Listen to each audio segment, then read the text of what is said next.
കർത്താവായ യേശുക്രിസ്തുവിൻ്റെ വാത്സല്യ നാമത്തിൽ നിങ്ങൾക്കെല്ലാവർക്കും എൻ്റെ സ്നേഹവന്ദനം അറിയിക്കുന്നു. ഇന്ന് വ്യത്യസ്തമായ വിഷയങ്ങളോടെ ഭാരപ്പെടുന്ന ഒരുപാട് പേരെ നമുക്ക് കാണാൻ കഴിയും.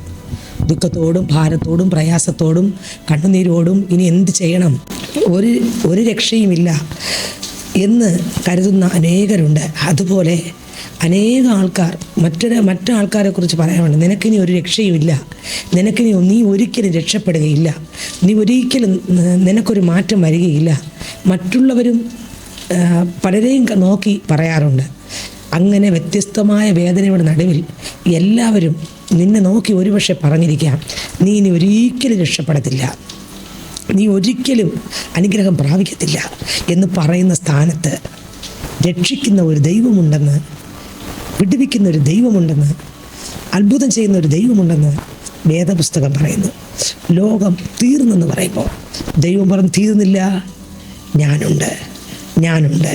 മനുഷ്യൻ പറയും തീർന്നു, അവസാനിച്ചു, ഇനി നിങ്ങൾക്ക് മുന്നോട്ട് പോകാൻ പറ്റത്തില്ല എന്ന് പറയുന്ന സാഹചര്യത്തിൽ ദൈവം പറയും, ഇല്ല മക്കളെ, ഞാനുണ്ട്.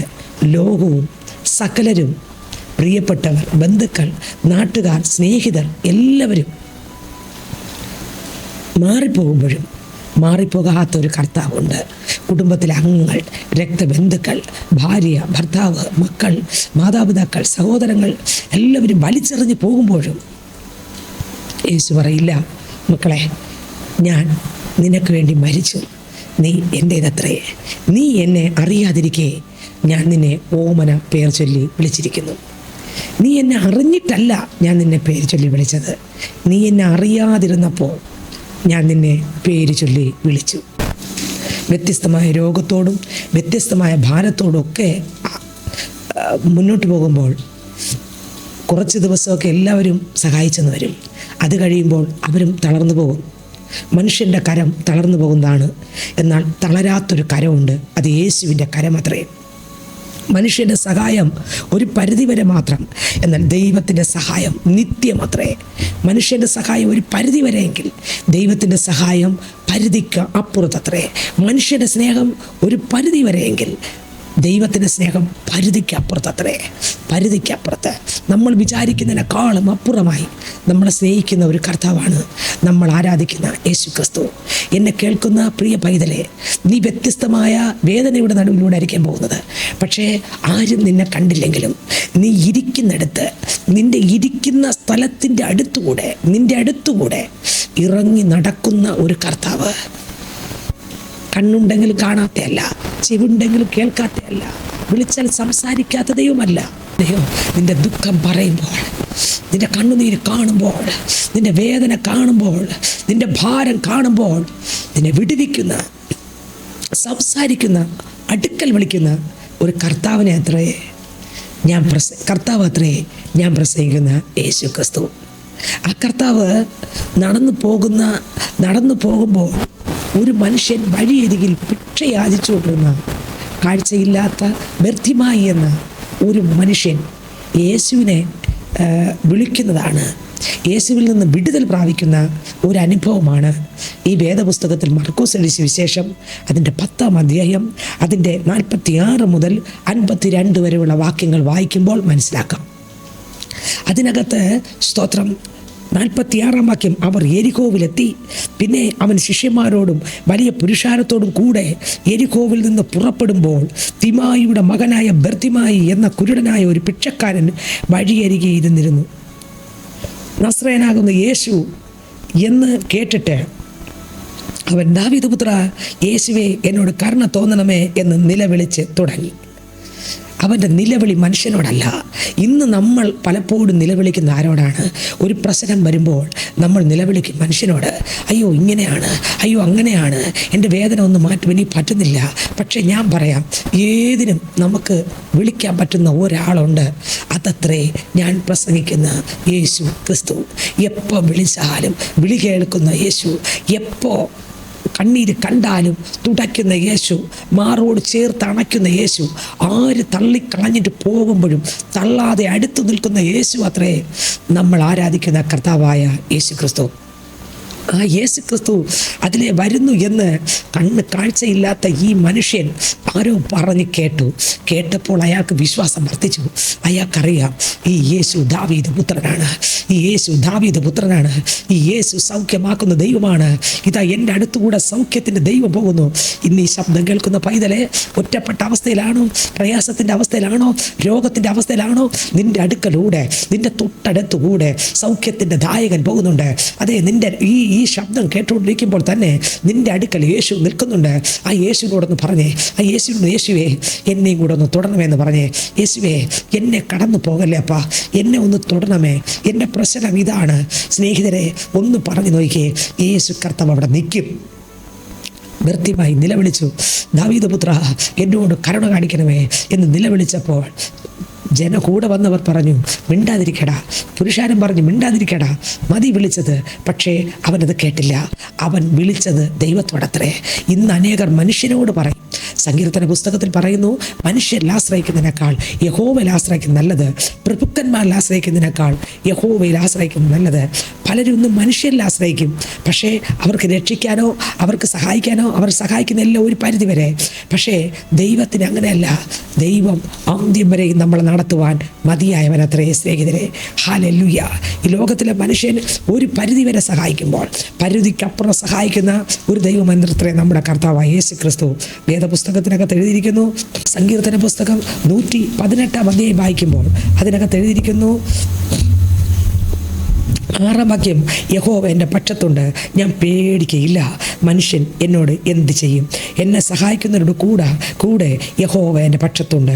വീണ്ടും സങ്കീർത്തനം 118 വാക്യം, മനുഷ്യരിൽ ആശ്രയിക്കുന്നതിനേക്കാൾ യഹോവയിൽ ആശ്രയിക്കുന്ന നല്ലത്, പ്രഭുക്കന്മാരിൽ ആശ്രയിക്കുന്നതിനേക്കാൾ യഹോവയിൽ ആശ്രയിക്കുന്ന നല്ലത്. മനുഷ്യരിൽ ആശ്രയിക്കുന്നതിനേക്കാൾ എൻ്റെ യേശുവിൽ ആശ്രയിക്കുന്ന അത്രയും നല്ലത്. വ്യർത്ഥമായി മനുഷ്യരിലല്ല ആശ്രയിച്ചത്, യേശുവിൽ ആശ്രയിച്ചു, പ്രാർത്ഥിച്ചു, നിലവിളിച്ചു. കർത്താവ് നിലവിളി കേട്ടു, മറുപടി കൊടുത്തു. യേശു നിന്നു. അവൻ അധികം നിലവിളിച്ചു.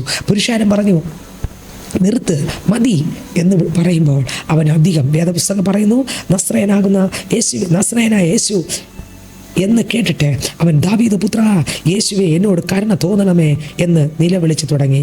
മിണ്ടാതിരിപ്പാൻ പലരും അവനെ ശാസിച്ചിട്ടും, ദാവീദ് പുത്ര എന്നോട് കരുണ തോന്നണമേ എന്ന് അവൻ ഏറ്റവും അധികം നിലവിളിച്ചു പറഞ്ഞു. അപ്പോൾ യേശു നിന്നു.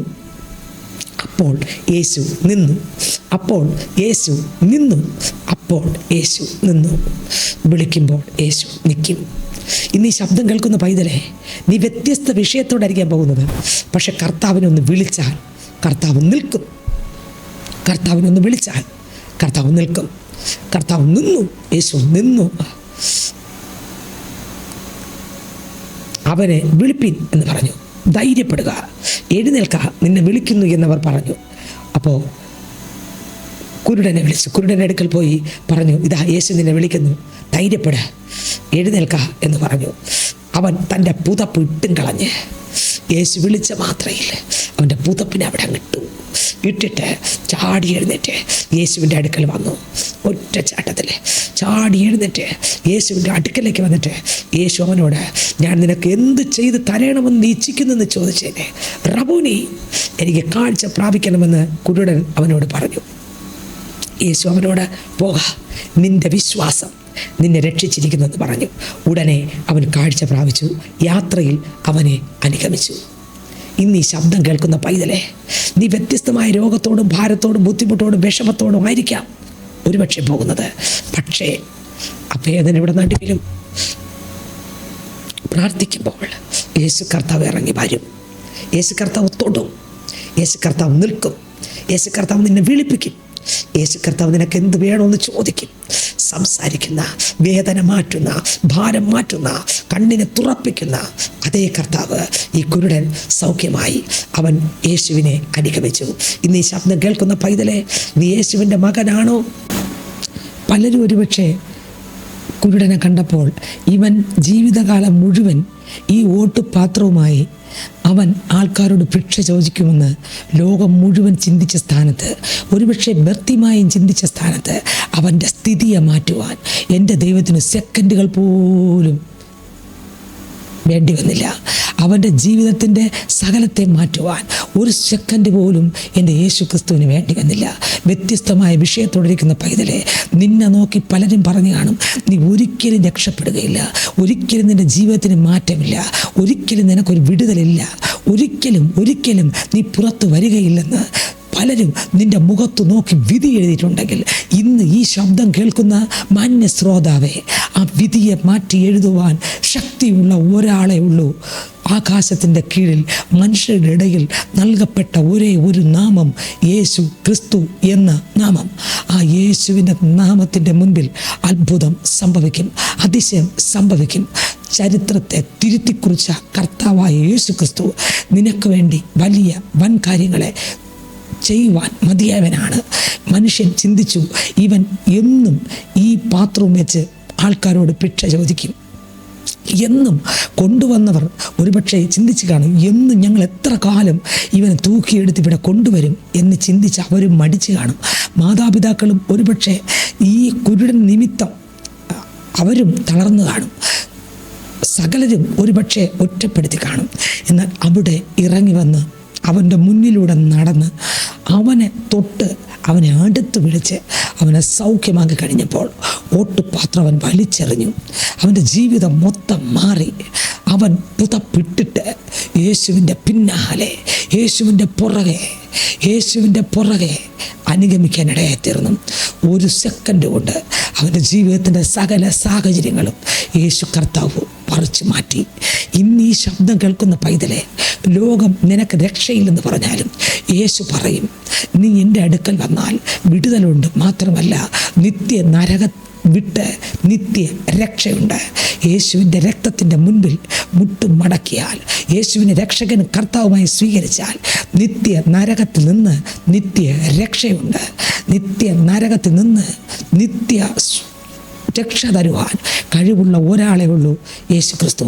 മനുഷ്യൻ പറഞ്ഞത് മറന്നുകളാ, ലോകം പറഞ്ഞത് മറന്നുകളാ, നാട്ടുകാർ പറഞ്ഞത് മറന്നുകളാ, തൂക്കിയെടുത്ത് ഭിക്ഷയാചിക്കാൻ കൊണ്ടിരുത്തിയവർ പറഞ്ഞത് മറന്നുകളാ. ആ പാത്രം നീ കൈകൊണ്ടെടുത്ത് നീട്ടുമ്പോൾ ആ പാത്രം നിന്നെ നോക്കി പറഞ്ഞു കാണും, ഉള്ള കാലവും ഞാൻ നിൻ്റെ കയ്യിലിരിക്കുമെന്ന്. ഇല്ല, ആ സകല സാഹചര്യങ്ങളെയും എൻ്റെ ദൈവം ഒരു സെക്കൻഡ് കൊണ്ട് തിരുത്തിക്കുറിച്ചു. വ്യത്യസ്തമായ നിലവാരങ്ങളിൽ പുറംപോക്കിൽ വലിച്ചെറിയപ്പെട്ട ഒരു വേസ്റ്റിനെ പോലെ ഈ ശബ്ദം കേൾക്കുന്ന പ്രിയ പൈതലെ നീ ആയിരിക്കുന്നെങ്കിൽ, യേശു കർത്താവ് നിൻ്റെ ജീവിതത്തിനകത്ത് വലിയൊരു വ്യത്യാസം തരുവാൻ മതിയായവനാണ്. ആ യേശുവിനെ ഒന്ന് വിളിക്കാമോ? ആ യേശുവിനെ ഒന്ന് സ്വീകരിക്കാമോ? ആ ക്രൂശിൻ്റെ ചുവട്ടിലേക്ക് ഒന്ന് അടുത്ത് ചെല്ലാമോ? ആ രക്തത്താൽ ഒരു വിടുതൽ പ്രാപിക്കാമോ? യേശു നിന്നെ തൊട്ട് വിടുവിക്കും, നിശ്ചയമത്രേ. സെക്കൻഡുകൾ കൊണ്ട് അവൻ്റെ നിന്ന് നീങ്ങി, സെക്കൻഡുകൾ കൊണ്ട് അവൻ്റെ പരിഹാസം നീങ്ങി, സെക്കൻഡുകൾ കൊണ്ട് മനുഷ്യൻ പോലും അതിശയിപ്പിക്കും വണ്ണം അവൻ്റെ ജീവിതത്തിനകത്ത് മാറ്റങ്ങൾ സംഭവിച്ചു. മനുഷ്യൻ അതിശയിച്ചു, ഇതെങ്ങനെ സംഭവിച്ചു? മനുഷ്യൻ അതിശയിച്ചു. നിനക്ക് രക്ഷയില്ലെന്ന് പറഞ്ഞ മനുഷ്യൻ തല താഴ്ത്തി, നീ തീർന്നെന്ന് പറഞ്ഞവർ തല താഴ്ത്തി, നീ പോക്ക് കേസായി എന്ന് പറഞ്ഞവർ മിണ്ടാൻ പറ്റാതെ ഊമരെ പോലെ നിന്നു. അർത്ഥം, യേശു ക്രിസ്തു വലിയവ ചെയ്തു. ആ കർത്താവിൻ്റെ പുറകെ അവൻ ആരുടെയും പരസഹായമില്ലാതെ യേശുവിൻ്റെ പുറകെ പോയി. ഇന്ന് ഈ ശബ്ദം കേൾക്കുന്ന മാന്യ ശ്രോതാവേ, ഒരുവനേ ഉള്ളൂ സത്യദൈവം, അത് യേശു ക്രിസ്തു. നിനക്ക് വേണ്ടി മരിച്ച് ഉയർത്തെഴുന്നേറ്റ് സ്വർഗാരോഹണം ചെയ്ത യേശു ക്രിസ്തു, ആ യേശു ക്രിസ്തു വീണ്ടും വരും നമ്മെ ചേർപ്പാൻ. ആ കർത്താവിൻ്റെ പുറകെ നടന്നാൽ, ആ കർത്താവിനെ കണ്ടുമുട്ടിയാൽ, കർത്താവിൻ്റെ കൂടെ നടന്നാൽ നിനക്കും നിത്യരക്ഷയുണ്ട്. അന്ധത പിടിച്ചിട്ടുണ്ടോ? കുരുട് എങ്ങനെയാണ് കുരുട്? പുറമേ നമ്മുടെ കണ്ണുകൾ കുരുടുണ്ട്, അല്ലാതെ ആത്മീക മണ്ഡലത്തിനകത്ത് കുരുടുണ്ട്. കർത്താവിനെ കാണാൻ പറ്റാത്ത കുരുട്, വചനം വായിക്കാൻ പറ്റാത്ത കുരുട്, വചനം ഗ്രഹിക്കാൻ പറ്റാത്ത കുരുട്, ജീവിതത്തിനകത്ത് പാപത്തെ ജയിച്ച് മുന്നോട്ട് പോകാൻ പറ്റാതെ ഇരുട്ടത്ത് തപ്പി നടക്കുന്ന കുരുട്. ഇന്ന് ഈ ശബ്ദം കേൾക്കുമ്പോൾ ഞാൻ ചോദിക്കട്ടെ, താങ്കൾ ഏത് കുരുടാണ്? ഇന്ന് ഈ ശബ്ദം കേൾക്കുന്ന പൈതലെ, നീ പാപത്തിൻ്റെ കുരുടിൽ പിടിച്ചിരിക്കുന്നുവോ? പാപമാണെന്ന് അറിഞ്ഞുകൂടാതെ പാപത്തെ പച്ചവെള്ളം പോലെ ഇപ്പോഴും കുടിച്ചുകൊണ്ട് ജീവിതത്തിനകത്ത് പാപം ചെയ്ത് ദൈവത്തിൻ്റെ അടുക്കലേക്ക് വരാൻ പറ്റാതെ നീ കിടക്കുകയാണോ? ഇന്ന് നിന്നെ സ്വീകരിക്കുന്ന യേശു ഈ ശബ്ദം കേൾക്കുമ്പോൾ തന്നെ നിൻ്റെ അടുക്കൽ വന്നിട്ടുണ്ട്. ആ യേശുവിൻ്റെ രക്തം നിൻ്റെ സകല പാപവും പോക്കി നിന്നെ ശുദ്ധീകരിക്കും. കർത്താവ് തൻ്റെ മാറോട് ചേർത്തണയ്ക്കും. കർത്താവിൻ്റെ ജീവനെ നിൻ്റെ അകത്ത് പകരും. കർത്താവിൻ്റെ ശക്തി നിൻ്റെ അകത്ത് പകരും. ഇന്ന് ഈ ശബ്ദം കേൾക്കുമ്പോൾ നീ ഒരുപക്ഷെ സകലരും നിന്നെ വെറുത്ത് ഉപേക്ഷിച്ചിരിക്കാം. പേടിക്കണ്ട, നിന്നെ വെറുക്കാത്ത ഒരു കർത്താവുണ്ട്. നിന്നെ ഉപേക്ഷിക്കാത്തൊരു കർത്താവുണ്ട്. നിന്നെ മാറ്റിവിടാത്തൊരു കർത്താവുണ്ട്. നീ വിളിക്കുമ്പോൾ നിൻ്റെ അടുത്ത് നിൽക്കുന്നൊരു കർത്താവുണ്ട്. അടുത്ത് വിളിക്കുന്നൊരു കർത്താവ്, നിന്റെ വിശ്വാസം നിന്നെ രക്ഷിച്ചിരിക്കുന്നെന്ന് പറയുന്ന കർത്താവ്, സൗഖ്യമാക്കുന്ന കർത്താവ്, കുരുടുകളെ തുറക്കുന്ന കർത്താവ്.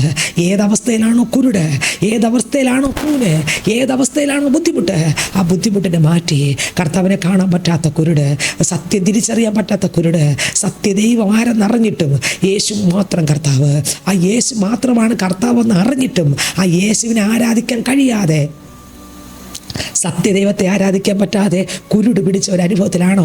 എന്നാൽ ഇന്ന് കർത്താവിനോട് പറഞ്ഞ, കർത്താവേ എൻ്റെ കണ്ണുകളെ തുറപ്പിക്കണമേ, യേശുവിനെ ഒന്ന് കാണുവാൻ, ആ ശബ്ദം കേൾക്കുവാൻ, ആ കൃപ അനുഭവിക്കാൻ, യേശുവിലൂടെയുള്ള വിടുതൽ അനുഭവിക്കുവാൻ എന്നെയും കൂടെ തുടരണമേ എന്ന് ആരെല്ലാം പ്രാർത്ഥിക്കും, ആ ക്രൂശിലെ രക്തം ഇന്ന് സൗഖ്യമാക്കും. ആ ക്രൂശിലെ രക്തം പാപിയെ ഇന്ന് സൗഖ്യമാക്കി പാപത്തെ കഴുകിക്കളയും. ഇന്ന് ബന്ധനങ്ങളെ ഉടയ്ക്കും. യേശു ക്രിസ്തു എല്ലാത്തിനും മതിയായവൻ. ആ യേശു ക്രിസ്തുവിൽ സകലതും സാധ്യമാണ്. യേശു ക്രിസ്തു എല്ലാം ചെയ്യാൻ മതിയായവൻ.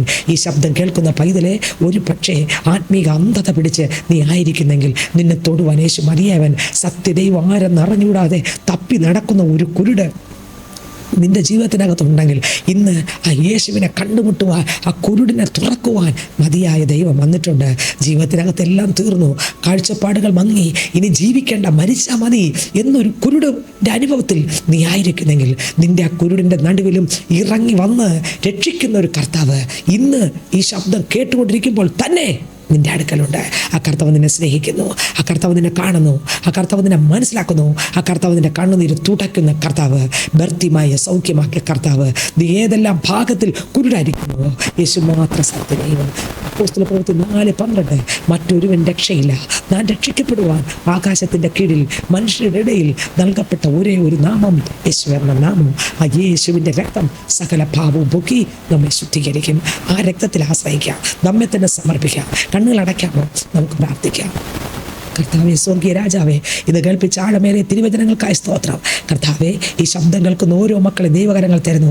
വ്യത്യസ്തമായ വിഷയത്തോടെ, വ്യത്യസ്തമായ ഭാരത്തോടെ പ്രിയ മക്കളായിരിക്കുമ്പോൾ അങ്ങയുടെ ശക്തി, അങ്ങയുടെ കൃപ, അങ്ങയുടെ സൗഖ്യമാക്കുന്ന കരം തൊട്ട് സൗഖ്യമാക്കണമേ. കർത്താവെ, കുരുടുകളെ, കർത്താവ് കൂനുകളെ, മുടന്തുകളെ, ഉളുക്കുകളെ സൗഖ്യമാക്കണം. സകല വ്യാധികളെ കർത്താവ് സൗഖ്യമാക്കണം. മാത്രമല്ലപ്പ, എൻ്റെ അപ്പനെ കാണാൻ പറ്റാതെ തപ്പി നടക്കുന്ന വ്യക്തികളെ കർത്താവ് തൊടുന്നു. അപ്പ, യേശു മാത്രം സത്യദൈവം ഒന്ന് തിരിച്ചറിയുവാൻ കർത്താവ് കുരുടുകളെ തുറക്കണമേ. പാപ സ്വഭാവത്തിലേക്ക് വീണ് കിടക്കുന്ന മക്കളെ കർത്താവെ തിരിച്ചു മടങ്ങി കർത്താവ് യേശുവിലൂടെയുള്ള വിടുതൽ പ്രാപിക്കുവാൻ സഹായിക്കണമേ. കർത്താവെ, ഇത് കേട്ടുകൊണ്ടിരിക്കുന്ന എല്ലാവരെയും എന്തെല്ലാം ഭാരത്തോണ്ടിരിക്കുന്നു, അവരെ ഭാരം, അവരെ ബുദ്ധിമുട്ട്, അവരെ വിഷമത എല്ലാം മാറിപ്പോകട്ടെ. ക്രിസ്തുവിലുള്ള ആശ്വാസം, സമാധാനം പകരും. പ്രാർത്ഥനയ്ക്കായി സ്തോത്രം. യേശു ക്രിസ്തുവിൻ്റെ നാമത്തിൽ തന്നെ ആമേൻ. God bless you. ദൈവം എല്ലാവരെയും അനുഗ്രഹിക്കട്ടെ. ആമേൻ.